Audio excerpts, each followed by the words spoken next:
ಬಾಯಲ್ಲೇ ಸುಳ್ಳು ಹೇಳ್ಸೋ ಮಟ್ಟಿಗೆ ಅವಳು ಬಂದಿದ್ದಾಳೆ ಅಂದ್ರೆ ಅವಳು ಸಾಮಾನ್ಯದವಳಲ್ಲ. ಆದ್ರೆ ನಾನು ಏನು ಕಮ್ಮಿ ಇಲ್ಲ ಅನ್ನೋದನ್ನ ಅವಳು ತೋರಿಸ್ತೀನಿ. ನನ್ನ ತಂದೆ ಬಗ್ಗೆ ಯೋಚನೆ ಮಾಡ್ತಿರ್ಬೇಕಾದ್ರೆ ಈ ಗಿಳಿ ಇಲ್ಲಿಗೆ ಬಂತು. ಏನಾದ್ರೂ ಸುಳಿವು ಕೊಡ್ತಾ ಇದೆಯಾ, ಅಥವಾ ನನ್ನ ತಂದೆ ಇಲ್ಲೇ ಎಲ್ಲಾದ್ರೂ ಸುತ್ತಮುತ್ತ ಇರಬಹುದಾ?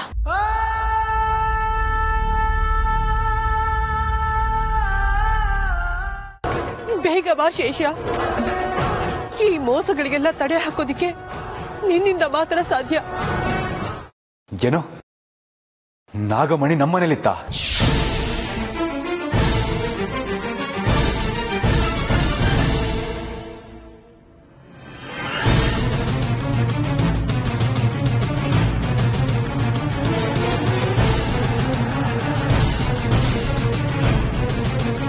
ಈ ವಿಚಾರ ಹೀಗೆ ಗೊತ್ತಾಯ್ತು? ಯಾರು ಹೇಳಿದ್ರು? ಇಷ್ಟು ದಿನ ನಮಗೆ ಯಾಕೆ ಗೊತ್ತಿರಲಿಲ್ಲ? ಇಲ್ಲೇ ನಿಂತಿದ್ದಾನಲ್ಲ ನಿಮ್ಮ ಅಣ್ಣ, ಇವನ್ನ ಕೇಳು, ಹೇಳ್ತಾನೆ. ಏನು ಅಣ್ಣನ ಹತ್ರನ? ಹೌದಪ್ಪ, ನಿಮ್ಮಣ್ಣ ಮಾಡಿರೋ ಘನಂದಾರಿ ಕೆಲಸದ ಬಗ್ಗೆ ಕೇಳಿದ್ರೆ ನೀನೇನ್ ಹೇಳ್ತೀಯೋ ಗೊತ್ತಿಲ್ಲ. ಅಮ್ಮ, ಸುತ್ತಿ ಬಳಸಿ ಯಾಕೆ ಮಾತಾಡ್ತಾ ಇದ್ದೀರಾ? ಅದೇನು ಅಂತ ನೇರವಾಗಿ ವಿಷಯಕ್ಕೆ ಬನ್ನಿ. ಅರ್ಜುನ್, ಇಷ್ಟು ದಿನ ನಾಗಮಣಿ ನಮ್ಮನೇಲಿ ಇದ್ದಿದ್ದ ವಿಚಾರ ಕರ್ಣನ್ಗೂ ಗೊತ್ತಿತ್ತು. ಅಪ್ಪ ಮಗ ಇಬ್ರು ಸೇರ್ಕೊಂಡು ನಮ್ಮೆಲ್ರೂ ಕತ್ಲೆಯಲ್ಲಿ ಇಟ್ಬಿಟ್ಟಿದ್ರು ಇಷ್ಟು ದಿನ.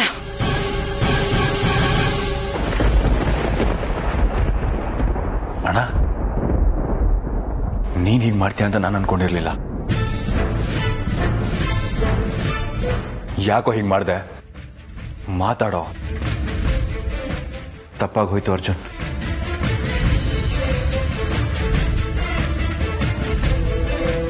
ಆ ನಾಗಮಣಿ ಶಕ್ತಿನೇ ಅಂತದ್ದು. ಅದು ನೋಡಿದವ್ರನ್ನ ಮರಳು ಮಾಡ್ಬಿಡುತ್ತೆ. ತಪ್ಪು ಮಾಡ್ಬಿಟ್ಟೆ. ಮಣ್ಣು ತಿನ್ನೋ ಕೆಲಸ ಮಾಡ್ಬಿಟ್ಟೆ ಕಣ.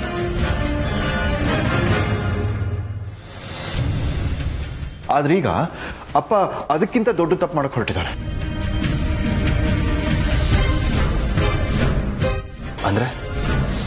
ಅಂದ್ರೆ ನಾಗಮಣಿಗೆ ಪೂರ್ತಿ ಶಕ್ತಿ ಇಲ್ಲ ಅರ್ಜುನ್. ಅಪ್ಪ ಮತ್ತೆ ಭೈರವ್ ಬಾಬಾ ಸೇರ್ಕೊಂಡು ಆ ನಾಗಮಣಿಗೆ ಶಕ್ತಿ ತುಂಬಾ ಕೆಲಸ ಮಾಡ್ತಿದ್ದಾರೆ.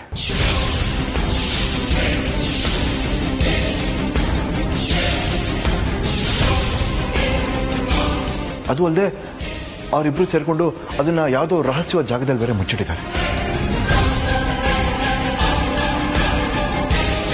ಹೇಗಾದ್ರೂ ಮಾಡಿ ಆ ನಾಗಮಣಿನ ನಾಗಿನಿಗೆ ತಲುಪಿಸ್ಬಿಟ್ರೆ ಅಟ್ಲೀಸ್ಟ್ ಮುಂದಾಗೋ ಅನಾಹುತನಾದ್ರೂ ತಪ್ಪಿಸ್ಬೋದು. ಆಗಿದ್ದು ಆಗೋಯ್ತು. ನಾಗಮಣಿ ನಾಗಿಣಿಯ ಸ್ವತ್ತು, ನಾಗಲೋಕದ ಸ್ವತ್ತು.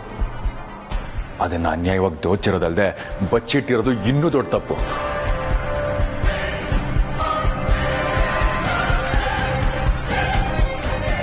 ಏನಾದ್ರೂ ಸರಿ, ಅದೆಷ್ಟೇ ಕಷ್ಟ ಆದ್ರೂ ಆ ನಾಗಮಣಿ ಎಲ್ಲಿದೆ ಅಂತ ಪತ್ತೆ ಮಾಡಿ ಅದನ್ನ ನಾಗಿಣಿ ಕೈಗೆ ಸೇರಿಸೋ ವ್ಯವಸ್ಥೆ ಆದಷ್ಟು ಬೇಗ ಆಗಬೇಕು.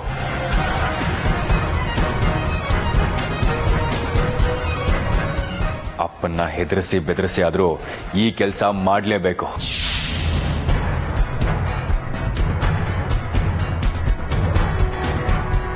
ಆ ನಾಗಮಣಿ ಇಷ್ಟು ದಿನ ನಮ್ಮ ಮನೇಲಿ ಇದ್ದಿದ್ದಕ್ಕೆ ಅನ್ಸುತ್ತೆ ಇಷ್ಟೆಲ್ಲ ಸಮಸ್ಯೆಗಳಾಗಿದ್ದು.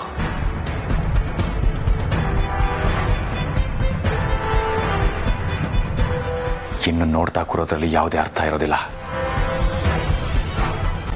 ಯಾವುದೇ ಕಾರಣಕ್ಕೂ ಆ ನಾಗಮಣಿ ನಮ್ಮ ಮನೆಯಲ್ಲಾಗ್ಲಿ ಅಥವಾ ನಮ್ಮ ಮನೆಯವ್ರ ವಶದಲ್ಲಾಗ್ಲಿ ಇರಬಾರ್ದು. ಅಪ್ಪ ಮನೆಗೆ ಬರಲಿ, ಅವ್ರ ಹತ್ರ ನಾನು ಮಾತಾಡ್ತೀನಿ.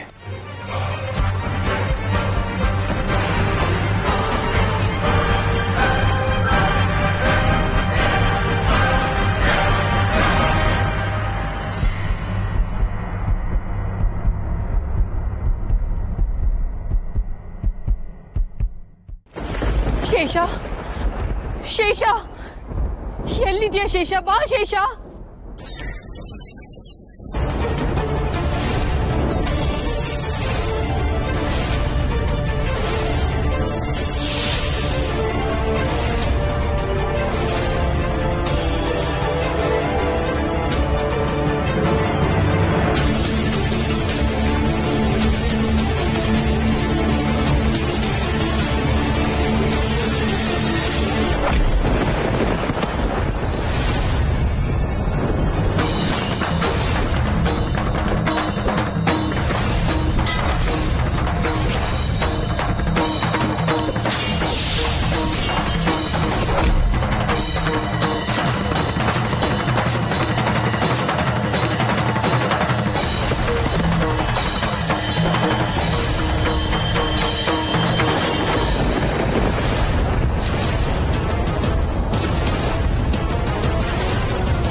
ಅಮೃತ, ಏನಾಯ್ತು?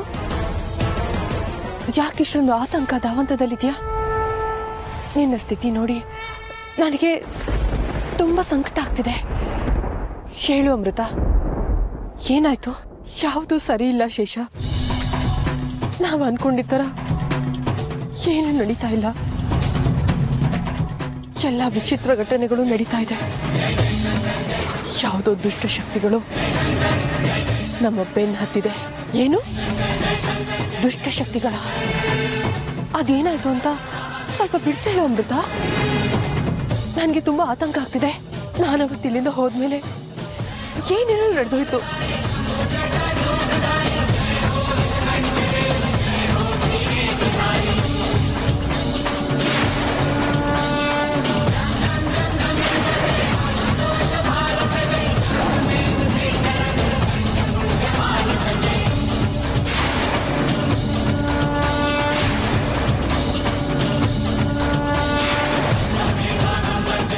ಯಾವುದೋ ಒಂದು ಶಕ್ತಿ ನನ್ನ ಮತ್ತೆ ಅರ್ಜುನ್ ಅವ್ರ ಮಧ್ಯೆ ಗೋಡೆ ಹಾಕೋದಕ್ಕೆ ನಿಂತಿದೆ. ಅದು ನಮಗೆ ಗೊತ್ತಿಲ್ಲದೆ ಇದೆಲ್ಲ ಹೇಗಾಗುತ್ತೆ ಸಾಧ್ಯ ಅಮೃತ? ನಮಗೆ ಗೊತ್ತಿಲ್ಲದ ಹಾಗೆ ನಮ್ಮ ಬೆನ್ನ ಹಿಂದೆ ಇಷ್ಟೆಲ್ಲ ನಡೀತಾ? ಆ ದುಷ್ಟಶಕ್ತಿಯ ಉದ್ದೇಶ ಆದ್ರೂ ಏನು ನನಗೆ ಅರ್ಥನೇ ಆಗ್ತಿಲ್ಲ.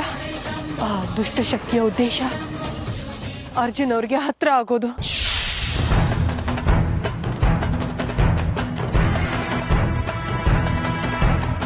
ಅದಕ್ಕೆ ನನ್ನ ರೂಪನ ತಗೊಂಡು ಹೋಗಿ ಅವರನ್ನ ಮರಳು ಮಾಡೋದಕ್ಕೆ ನೋಡಿದೆ ಶೇಷ. ಹೌದಾ? ಹಾಗಾದ್ರೆ ಅರ್ಜುನ್ ಅವರು ಆ ಶಕ್ತಿಗೆ ಮರಳಾಗ್ಬಿಟ್ರ?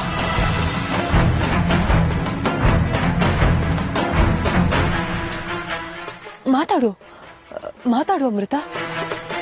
ಅರ್ಜುನ್ ಅವರು ಏನಂದ್ರು? ಇಲ್ಲ, ಅರ್ಜುನ್ ಅವರ ನಡವಳಿಕೆ ಬಗ್ಗೆ ಇವಳ ಹತ್ರ ಸ್ವಲ್ಪನೂ ಸೂಚನೆ ಬಿಟ್ಕೊಡ್ಬಾರ್ದು. ಏನು ಗೊತ್ತಿಲ್ಲದ ಹಾಗೆ ಇದ್ದು ಬಿಟ್ರೆ ನನ್ನ ಕೆಲಸ ಸುಲಭ ಆಗತ್ತೆ. ಯಾಕೆ ಸುಮ್ಮನಾಗ್ಬಿಟ್ಟೆ? ಹೇಳು. ಅರ್ಜುನ್ ಅವ್ರು ಏನಂದ್ರು? ಅವರು ಏನು ಮಾತಾಡ್ಲಿಲ್ಲ ಶೇಷ.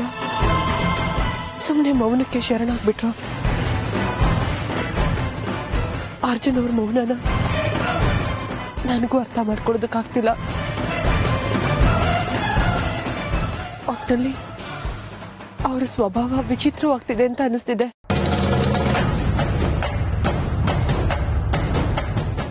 ಆಗ್ಲಿ ಬಿಡು, ನನಗೂ ಅದೇ ತಾನೇ ಬೇಕಾಗಿರೋದು. ಅವನು ಮೌನವಾಗಿದ್ದಷ್ಟು ನನಗೆ ಲಾಭ. ಅವನ ವರ್ತನೆ ವಿಚಿತ್ರವಾದಷ್ಟು ಅವನನ್ನ ನಿನ್ನಿಂದ ದೂರ ಮಾಡೋದು ನನಗೆ ಸುಲಭ. ಅದೆಲ್ಲ ಬಿಡು. ನಾನೀಗ ನಿನ್ನ ಹತ್ರ ಒಂದು ಮುಖ್ಯವಾದ ವಿಚಾರನ ಮಾತಾಡೋದಿತ್ತು. ಏನದು? ನಾವೀಗ ಮನುಷ್ಯ ಲೋಕನ ಬಿಟ್ಟು ಹೋಗೋ ಸಮಯ ಬಂದಿದೆ ಶೇಷ.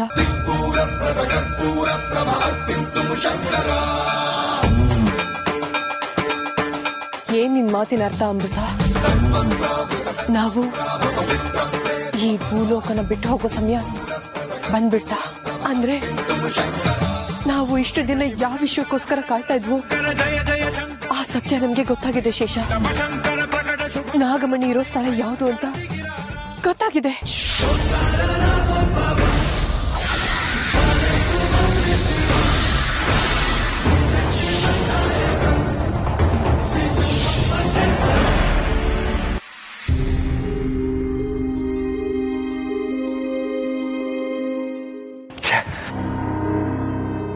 ಮನೇಲಿ ಇಷ್ಟೊಂದೆಲ್ಲ ನಡೀತಾ ಇದ್ರು, ನನಗೊಂದು ಸಣ್ಣ ಸುಳಿವು ಸಿಗ್ಲಿಲ್ವಲ್ಲ.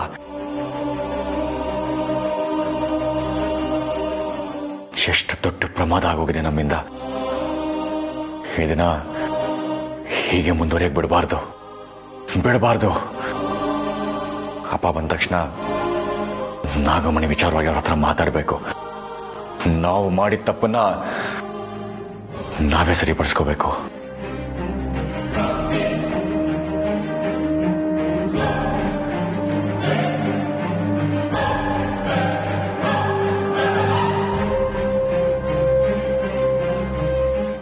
ಅರ್ಜುನ್,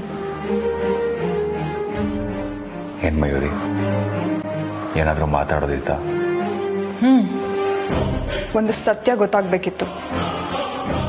ನೀನು ಸತ್ಯ ಹೇಳ್ತೀಯ ಅನ್ನೋ ನಂಬಿಕೆಯಿಂದ ಇಲ್ಲಿ ಬಂದಿದ್ದೀನಿ. ನೀನು ಯಾವ ಸತ್ಯದ ಬಗ್ಗೆ ಮಾತಾಡ್ತಾ ಇದೀಯ ಮಯೂರಿ? ಆವತ್ತು ನೀನು ಮನೆಯಿಂದ ಹೊರಗೋದ್ಯಲ್ಲ, ಅದೇ ಜ್ಯೋತಿ ಬರೋದಕ್ಕೂ ಮುಂಚೆ ನೀನಾಗೆ ಹೊರಗೆ ಹೋದ್ಯೋ ಅಥವಾ ಬೇರೆ ಯಾವ್ದಾದ್ರೂ ಶಕ್ತಿ ನಿನ್ನ ಕರ್ಕೊಂಡೋಯ್ತು?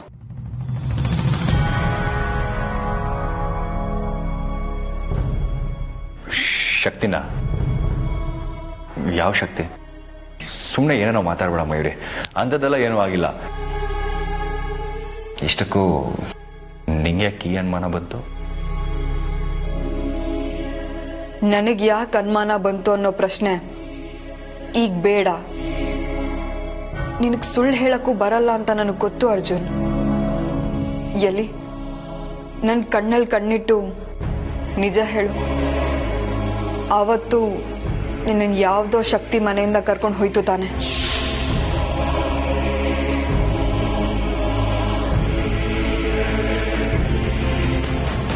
ಮಾತಾಡು ಅರ್ಜುನ್. ಇನ್ನೂ ಸತ್ಯ ಮುಚ್ಚಿಟ್ಟು ಏನೂ ಪ್ರಯೋಜನ ಇಲ್ಲ. ಸಮಸ್ಯೆ ಇರೋವಾಗ್ಲೇ ಬಗೆಹರಿಸ್ಕೋಬೇಕು ಅರ್ಜುನ್. ಮಾತಾಡೋ.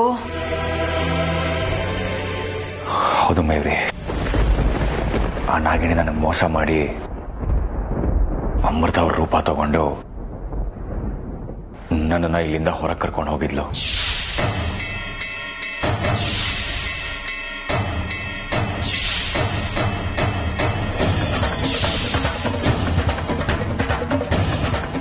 ಅಷ್ಟೇ ಅಲ್ಲ, ಅದೇ ಸಮಯಕ್ಕೆ ಸರಿಯಾಗಿ ಮನೆಯವ್ರು ಯಾರಿಗೂ ಅನುಮಾನ ಬರಬಾರ್ದು ಅಂತ ಹೇಳಿ ಬೇರೆ ಯಾರಿಗೂ ನನ್ನ ರೂಪ ಕೊಟ್ಟು ಇಲ್ಲಿ ಅವನ್ನ ಇರಿಸಿದ್ಲು.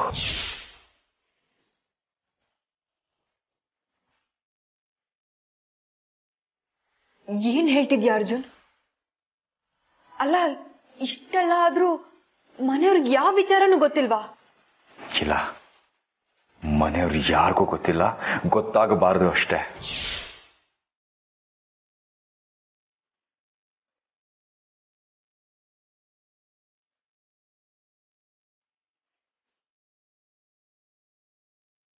ಅಮೃತ, ಹಾಗಾದ್ರೆ ನಾಗಮಣಿ ಇರೋ ಸ್ಥಳ ಗೊತ್ತಾಯ್ತಾ? ಎಲ್ಲಿದೆ ಅಮೃತ? ಹೇಳ್ತೀನಿ ಶೇಷ, ಹೇಳ್ತೀನಿ. ಅದಕ್ಕಿಂತ ಮುಂಚೆ ನನಗೆ ನನ್ನ ಶಕ್ತಿಗಳೆಲ್ಲ ಬೇಕು, ಅದನ್ನೆಲ್ಲ ಕೊಟ್ಬಿಡು.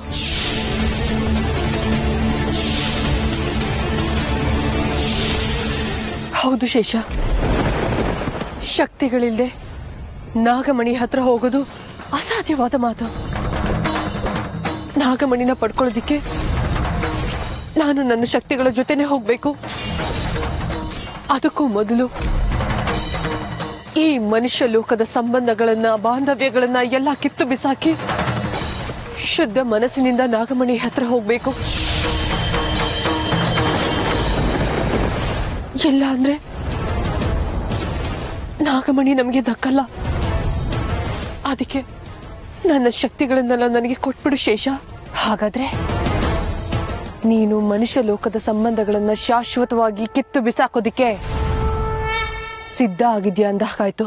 ಹೌದು ಶೇಷ, ನಾಗಮಣಿಗೋಸ್ಕರನೇ ತಾನೆ ನಾವು ಇಷ್ಟು ದಿನ ರಾಜಿಯಾಗಿ ಈ ಲೋಕದಲ್ಲಿದ್ದಿದ್ದು. ಈಗ ನನ್ನ ಮೂಲ ಉದ್ದೇಶ ಈಡೇರೋ ಸಮಯ ಬಂದಾಗಿದೆ. ಮನುಷ್ಯ ಲೋಕದ ಈ ಸಂಬಂಧಗಳ ನಾಟಕಕ್ಕೆ ತೆರೆ ಎಳೆಯೋ ಸಮಯ ಬಂದಾಯ್ತು. ಹಾಗಾದ್ರೆ ಅರ್ಜುನ್ ನನಗೆ ಯಾರೂ ಮುಖ್ಯ ಅಲ್ಲ.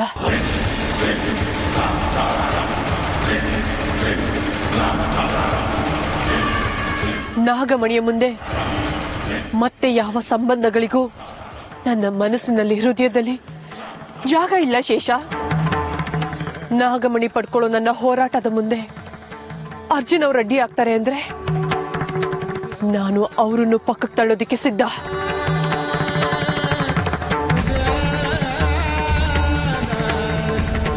ನನಗೆ ನನ್ನ ನಾಗಶಕ್ತಿಗಳು ಮತ್ತೆ ಬೇಕು. ಕೊಟ್ಬಿಡು ಶೇಷ, ನಾನು ಹೋಗಿ ನಾಗಮಣಿನ ತಗೊಂಡ್ ಬರ್ತೇನೆ. ನಾವಿಬ್ರು ಈ ಮನುಷ್ಯ ಲೋಕದ ಸಹವಾಸನ ಬಿಟ್ಟು ನಾಗಲೋಕಕ್ಕೆ ಹೊರಟೋಗೋಣ.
ಯಾರಿಂದ ಎಲ್ಲಿ ಹೇಗ್ ನಡೀತಾ ಇದೆ ಅನ್ನೋದು ಒಂದೊಂದಾಗೆ ಅರ್ಥ ಆಗ್ತಾ ಹೋಗುತ್ತೆ ಇನ್ಮೇಲೆ. ಅಮೃತ ಯಾಕೆ ಈ ಮನೆಗೆ ಬಂದು ಸೇರ್ಕೊಂಡ್ಲು, ಯಾರ್ಯಾರು ಯಾವ್ಯಾವ ನಾಟಕ ಆಡ್ತಿದ್ದಾರೆ, ನಾಗಮಣಿಗೂ ಈ ಮನೆಗೂ ಸಂಬಂಧ ಏನು, ಈ ಮನೇಲಿ ಸೇರಿದ ನಕಲಿ ಅರ್ಜುನ್ಗೂ ಆ ನಾಗಿಣಿಗೂ ಏನ್ ಸಂಬಂಧ, ಎಲ್ಲ ಅರ್ಥ ಆಗ್ತಾ ಹೋಗುತ್ತೆ ಅರ್ಜುನ್. ಕೇಳ್ತಾ ಇದ್ರೆ ಇದೆಲ್ಲದಕ್ಕೂ ಒಂದಕ್ಕೊಂದ್ರ ಜೊತೆ ಕೊಂಡಿರೋ ಹಾಗಿದೆ. ಚಕ್ರವ್ಯೂಹನ ಭೇದಿಸಲೇಬೇಕು ಅಂತ ಈ ಮಯೂರಿ ನಿರ್ಧಾರ ಮಾಡಾಗಿದೆ. ಎಲ್ರ ಗುಟ್ಟನ್ನು ಬಯಲ್ಗೆ ಎಳ್ದೇ ಎಳಿತೀನಿ. ಮಯೂರಿ, ನಾನಾಗಲೇ ಹೇಳಿದಾಗೆ ಈ ವಿಚಾರ ಯಾರಿಗೂ ಗೊತ್ತಾಗೋದು ಬೇಡ. ನೀನು ನನ್ನ ಸ್ನೇಹಿತೆ ಅಂತ ಅಂದ್ಕೊಂಡು ನಿನ್ನ ಹತ್ರ ಎಲ್ಲ ಹೇಳ್ಕೊಂಡಿದ್ದೀನಿ. ಖಂಡಿತ ಕಣ, ನೀನೇನು ಭಯ ಪಡಬೇಡ. ಈ ವಿಚಾರ ನನ್ನಲ್ಲೇ ಇರುತ್ತೆ. ನೀನು ಸ್ವಲ್ಪ ರೆಸ್ಟ್ ಮಾಡು, ಜಾಸ್ತಿ ತಲೆ ಕೆಡ್ಸ್ಕೊಳಕ್ಕೆ ಹೋಗ್ಬೇಡ, ಎಲ್ಲ ಸರಿ ಹೋಗುತ್ತೆ. ನಾನಿನ್ ಬರ್ತೀನಿ.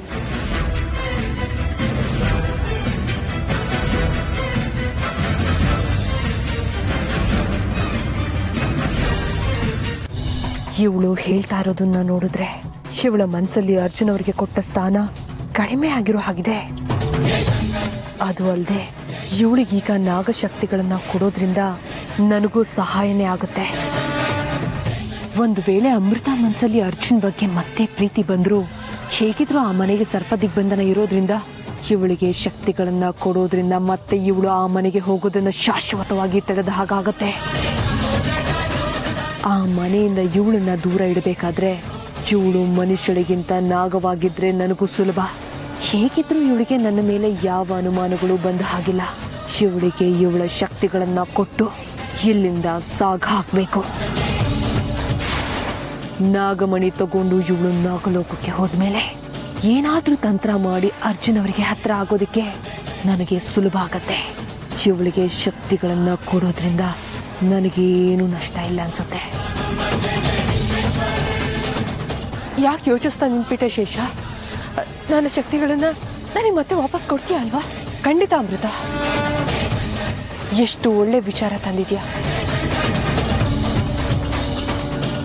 ಅಂತೂ ನಮ್ಮ ನಾಗಮಣಿ ಪಡ್ಕೊಳ್ಳೋ ಹೋರಾಟಕ್ಕೆ ಇಷ್ಟು ಬೇಗ ಫಲ ಸಿಗುತ್ತೆ ಅಂತ ನಾನು ಅನ್ಕೊಂಡಿರ್ಲಿಲ್ಲ. ನಿನ್ನ ಇಚ್ಛೆಯಂತೆ ನಿನ್ನ ನಾಗಶಕ್ತಿಗಳನ್ನ ನಿನಗೆ ದಾರಿ ಎರೆದುಕೊಡ್ತಾ ಇದ್ದೀನಿ. ನಿನ್ನ ಹೋರಾಟಕ್ಕೆ ಯಶಸ್ಸು ಸಿಗ್ಲಿ ಅಂತ ಆ ಪರಮೇಶ್ವರನ ಹತ್ರ ನಾನು ಬೇಡ್ಕೋತೀನಿ.